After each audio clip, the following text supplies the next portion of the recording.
Just kidding. We will see how to show a function is continuous on a plane.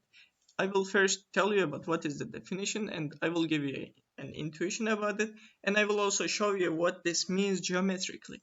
So for each positive epsilon, I should have at least one delta, which is a positive real number, that whenever I'm on the delta neighborhood of A, which means that whenever I'm delta close to A, at most delta close to A, I should be at most epsilon far from this FA. So let's see what this means.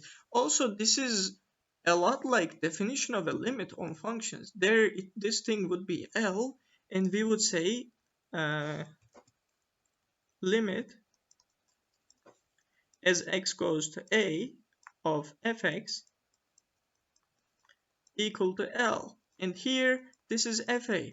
So from this definition, we can say that continuity is special case of limits. So which means that continuity is more powerful than limits. And therefore, we can also say that continuity implies limit, okay? Continuity is more powerful because it's harder to get. So I have the point A, okay? So let's say this is my x-axis and this is my y-axis, which is fx. So let's draw the function. Okay, let's draw it a bit more like this.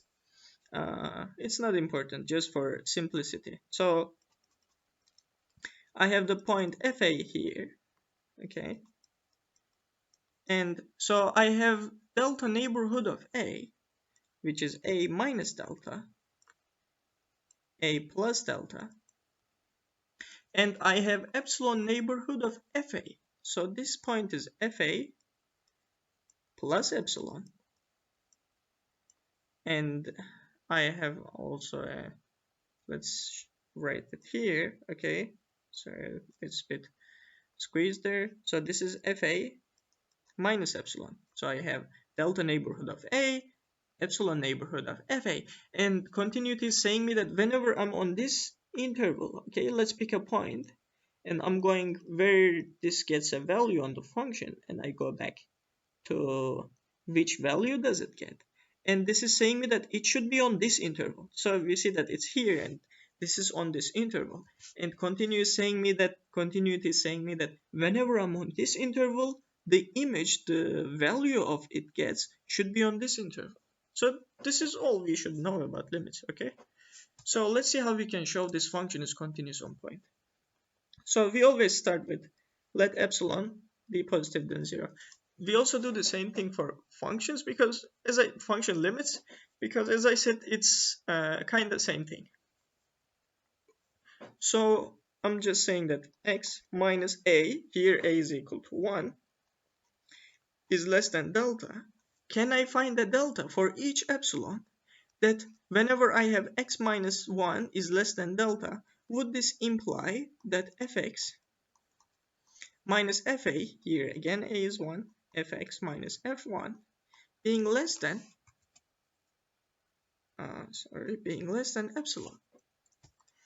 So I'm just writing this definition, okay? So I have fx minus f1, and fx is x squared plus 1 over x plus 1.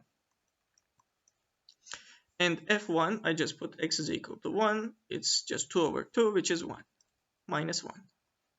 So let's simplify it. I have minus x minus 1, and 1's will cancel out. So it will be x squared minus x over x plus 1. And if I factor this thing by x, I will get x times x minus 1, x plus 1. So after completing this just simplification step, your aim is to just get everything by either, you should either say everything is less than a number or something function of delta, okay? So I know that this x minus 1 is less than delta, and I can directly use it. But I don't know anything about this rest. Is it less than 2? Is it less than 1 over 5? Is it less than delta squared?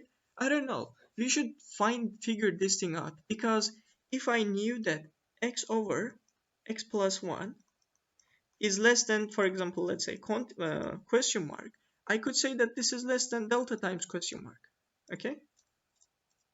But let's delete these question marks because in the end I won't have any questions. So let's see.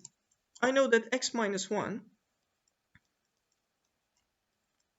is less than delta. And usually in this type of questions, this expression is not the simplest thing we can get. So let's write it first with plus 1 minus 1. So this will be 1 minus 1 over x plus 1. So I want to bound this thing. And there is the most common trick is to saying that let delta be less than something, okay? And this something is usually 1. So, okay, let's say delta less than 1. Can we actually do this? We will see this in the end, and we will need to consider this after our calculations. This is just for simplicity, okay? We don't have to do this, but this will make our lives easier, okay? So I'm saying x minus 1 is less than delta, and this delta is less than 1. Or let's say delta is less or equal than 1, okay? So I have that absolute value of x minus 1 is less or equal than 1. So I can say that x minus 1. So for this inequality, this will still be less because I have less in total. I can say this is less than 1 and minus 1. And if I add 2 to both sides, again, I'm trying to just have an upper bound for this absolute value, okay? And I'm trying to get 1 over x plus 1. So if I just add 2 to both sides, to all sides, so I will get 1 less than x plus 1, which is less than 3. So if I take reciprocals of all sides, everything is positive. So it will change places. 1 over 3 less than 1 over x plus 1, which is less than 1 over 1 is just 1. And so now I need to multiply each side by minus. And so again, this inequality will change. So I'm going to have minus 1 less than minus 1 over 1 plus x, x plus 1, which is less than minus 1 over 3. And now if I just add 1 to all sides, I will get 1, I'm just adding 1 to all sides, okay? So let's say plus here. This is 0 less than 1 plus, let's say this is minus 1 minus 1 over x plus 1 less than, so this is equal to 2 over 3. So, well, if this thing is just positive and it's just less than 2 over 3, I can say that if I take absolute value of it, x plus 1, this will also be less than 2 over 3. So see, this is the question mark. We have no questions anymore. I found that this is less than 2 over 3. So as I said, I'm just going up. So we kind of solved all of our problems. I can say this thing is less than 2 over 3. So I'm just putting this thing here. Okay, this thing is less than 2 over 3. So my goal was to find that fx minus f1 less than epsilon. I wrote fx minus f1. I did some stuff and I found fairly simple function of delta. So now I can say that this is equal to epsilon. Okay.